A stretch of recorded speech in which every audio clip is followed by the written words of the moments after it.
안녕하세요, 여러분. 네, 관세평가 담당하고 있는 허준 관세사입니다. 네, 어느덧 벌써 10월 중순이 다가왔네요. 네, 우리 며칠 뒤면은 또, 우리 2차 시험, 올해 2차 시험 합격자 발표가 예정되어 있고, 그 다음에 지금 진행하고 있는, 기출풀이 과정도, 2주밖에 안 남은 상황입니다. 네, 그래서 오늘은 이 이후 과정인 그 문제풀이 과정, 그 문제풀이 반에 대해서 어떻게 진행이 될 건지 한번 설명을 드리려고 자리를 마련하게 됐고요. 한번 같이 준비된 자료를 바탕으로 해서 설명을 드려보도록 하겠습니다. 네. 자, 네. 우리 11월부터 이제 문제풀이 과정 들어갈 거예요. 네. 근데 문제풀이 과정이 그럼 왜 필요하냐에 대해서 잠깐 간략하게 말씀드릴게요. 자, 관세평가 과목은 특히 문제풀이 과정이 필요합니다. 왜냐하면 우리 평가 과목은 다른 과목에 비해서도 특히나도 문제에 대한 적응력과 대응력이 굉장히 중요한 과목이에요. 그래서 여러분들이 문제를 많이 접하고 많이 당황도 해보고 또 자신 있는 문제에 대해서도 내가 실제로 이걸 쓸 수 있는지 테스트하는 시간을 거치면서 내가 정말 알고 있는 것과 부족한 부분이 무엇인지를 다시 한번 체크할 수 있는 시간이 될 것 같습니다. 그래서 이제 문제풀이가 굉장히 이제 필요로 하고요. 그 다음에 여러분들 1월 달부터 이제 모의고사 과정 들어가죠.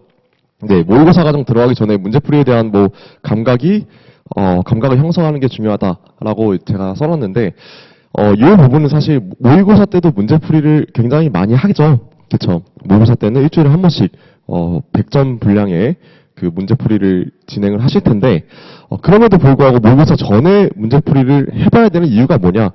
여러분들이 모의고사 과정에 들어가면은 멘탈적으로 굉장히 흔들립니다. 특히 점수가 안 나왔을 때. 그리고 모의고사의 문제풀이를 한 번도 안 하고 모의고사를 바로 임하게 되면은 자신감이 떨어져 있어요. 네. 자신감이 떨어지다 보니까 성적도 당연히 안 나올 수 있겠죠. 네. 그런 거를 사전에 우리는 12월 달부터 문제풀이 연습을 하고, 그 다음에 이제 모의고사에 들어가서, 모의고사 그 이후에도 모의고사 과정을 조금 더 수월하게 진행해서 여러분들의 멘탈 관리를 할 때도 더 도움이 될 것이다. 라는 게 이번 문제풀이 과정의 좀 필요성이라고 말씀드릴 수 있을 것 같습니다. 자, 그럼 우리 문제풀이를 어떻게 활용할 거냐? 강의 수강 전, 강의 수강 시, 강의 수강 후 이렇게 나눠놨는데, 전에는 강의 수강 전에 각 주제에 대한 이론과 관련 법령을 예습하는 게 좋겠죠, 당연히. 기본적인 얘기고요. 강의 수강할 때는 여러분들이 30점짜리 플러스 20점, 총 50점 분량의 쪽지 시험을 여러분들이 직접 수업 전에 문제를 푸실 거예요. 그 문제를 풀고 그 문제를 품으로 인해서 실전 감각을 여러분들이 향상을 시키고 제가 수업 시간에 바로 그 해설을 해드릴 겁니다. 그 다음에 압축정리 교재라고 되어 있지만 우리 핵심정리 요약집 있죠? 그 관세평가 우리 두 번째 과정에서 진행했던 압축정리 과정에서 진행했던 그 핵심 요약집을 바탕으로 해서 다시 한번 여러분들이 관세평가 이론에 대해서 이제 반복 학습을 할 거고요. 그 다음에 이제 이번 과정의 가장 핵심이라고 볼 수 있습니다. 관세평가 주요 사례 및 판례를 연습할 겁니다. 우리가 기본 과정 때부터 해가지고 기본 과정, 그 다음에 압축정리 과정, 그 다음에 지금 기출정리, 그 다음에 이제 문제풀이인데, 기본 과정과 압축정리 과정은 복습, 기본 내용에 대한, 이론에 대한 복습이라고 한다면, 우리가 지금 진행하고 있는 기출문제 과정에서, 우리 WTO 협정 다루고 있죠. 그쵸? WTO 협정 다루고 있고요. 그 다음은, 우리 문제풀이 과정에서는 협정을 다뤘으니, 그 다음에 이제 관세평가와 관련된 주요 사례랑 판례를 여러분들이 본격적으로 공부를 하실 겁니다. 조금씩 뭔가 더 쌓아가고 있는 느낌인 거죠. 그렇죠. 우리 압축정리 과정에서는 법령집, 기출정리 과정에서는 협정, 그리고 문제풀이 과정에서는 관세평가 관련된 판례라고 여러분들이 이해를 하시면 될 것 같아요. 자, 어쨌든 강의 제목이 문제풀이 과정이라고 해서 문제만 풀지는 않을 거고요. 우리 이론적인 부분에 대한 반복 학습도 진행할 거고, 더 나아가서 관세평가와 관련된 주요 사례랑 판례까지 우리가 이번 과정에서 공부를 할 거다라고 여러분들이 이해를 하시면 됩니다. 자, 그 다음에 강의 수강 후에는 제가 첨삭을, 여러분들이 답안지를 작성하실 거잖아요. 제가 첨삭을 직접 해드릴 겁니다. 그렇기 때문에 여러분들이 그 첨삭을 바탕으로 해서 뭐가 잘못됐구나, 좀 부족한 점이 어떤 부분이 내가 좀 부족하구나 라는 거를 느끼실 수 있도록 제가 디테일하게 첨삭을 직접 해드릴 거고요. 그리고 강의에서 다룬 사례나 판례 같은 것들, 그리고 기본적으로 기본 이론 중에서도 조금 보완이 필요한 부분들은 이제 복습을 통해서 강의 수강 후에 여러분들이 보완해 나가시면 좋을 것 같습니다. 자, 그리고 만약에 그쵸, 관습평가 11월부터 한다면은 이렇게 하자라는 주제로 설명을 드릴 건데요. 이제 11월이 다가오고 있죠. 근데 크게 두 가지 유형으로 나눌 수 있을 것 같아요. 내가 동차를 준비하고 있냐, 아니면은 유예생이냐, 에 따라서 나눌 수 있을 것 같은데, 자, 먼저 동차생부터 말씀드리자면은, 동차는 우리가 내년 6월 2차 시험 보기 전에 1차 시험도 봐야 되죠. 네. 저는 개인적으로 그 1차 시험을 떨어지지 않는 게 저는 가장 중요하다라고 생각을 합니다. 물론 2차 시험도 중요하지만, 일단 1차를 떨어지지 말아야 돼요. 떨어지지 않아야 돼요. 네. 그래서 1차에 떨어지지 않는 것이 일단은 가장 중요하다는 걸 여러분들이 인식하고, 그렇기 때문에, 회계에 당연히 집중을 해야 됩니다. 물론 평가도 중요하지만 일단은 1차를 떨어지지 않는 게 1순위이다. 그럼 관습평가는 그럼 어떻게 하냐? 핵심 요약집, 우리 압축 정리 과정에서 사용한 핵심 요약집을 바탕으로 해서 감각을 좀 유지할 필요가 있다.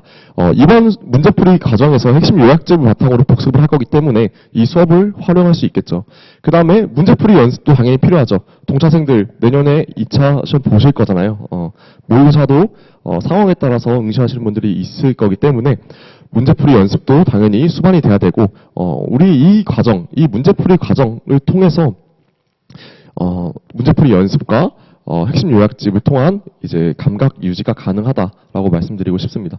그럼 유예생은 이제 앞으로 달려나가는 일밖에 없겠죠. 그렇죠. 뭐 1차고 뭐고 그냥 2차 딱 내 과목만 집중하면 되는 상황이죠. 유예생의 입장에서는 우리 관습평가 이론과 관련한 마지막 과정이에요. 그렇죠.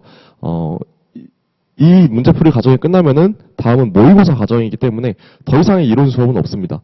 이론과 관련된 마지막 과정이기 때문에 집중력이 요해진다라는 거. 그 다음에 모의고사에 들어가기 전에 핵심 요약집과 관련된 그 사례당 판례를 공부하는 게 좋겠죠. 그것도 우리 이번 과정에서 진행할 거기 때문에 본 수업을 활용하면 될 것이다. 그 다음에 마지막으로 법령 암기 다시 한번 체크하셔야 됩니다. 모의고사 들어가기 전에 유예생들 같은 경우는 동차생에 비해 그래도 비교적 시간이 있는 편이기 때문에 법령 암기 다시 한번 체크하고, 제가 그 50점 배점의 그 하프 모의고사를 출제할 때 법령 암기형 문제, 그 다음에 사례형 문제를 골고루 섞어서 출제할 거기 때문에 본 수업을 활용해서 대비가 될 것이다 라고 말씀드릴 수 있을 것 같습니다. 네, 이렇게 해서 그 다음 과정, 문제풀이 과정에 대한 설명은 마무리하도록 하겠고요. 자, 그 관습평가 관련해서 잠깐 가볍게 말씀드리자면은 올해 시험 문제가 굉장히 어렵게 출제가 됐죠. 네, 일단은 그 유형 자체가 기존 최근 3년 동안에 출제됐던 유형과 전혀 다른 사례형 유형으로 출제가 됐어요. 그래서 제가 항상 말씀드리지만 우리는 양쪽 다 준비를 해야 됩니다. 양쪽이라는 거는 법령 중심의 문제가 나왔을 때, 그 다음에 사례 중심의 문제가 나왔을 때, 혹은 그게 섞어서 나올 수도 있겠죠. 그렇죠. 우리는 어찌됐든 간에 양쪽 다 준비를 해야 되기 때문에 여러분들이 항상 그 생각을 갖고 관습평가를 공부하셨으면 좋겠고요. 저도 항상 수업 준비할 때 그런 부분들을 이제 염두에 두고 이런 하프 모의고사 출제하고 이론 수업도 진행하기 때문에 이번 그 문제풀이 과정 잘 믿고 따라오시면은 반드시 좋은 결과가 있지 않을까 싶습니다. 네, 이상으로 그러면은 설명회를 마치도록 하겠습니다. 네, 감사합니다.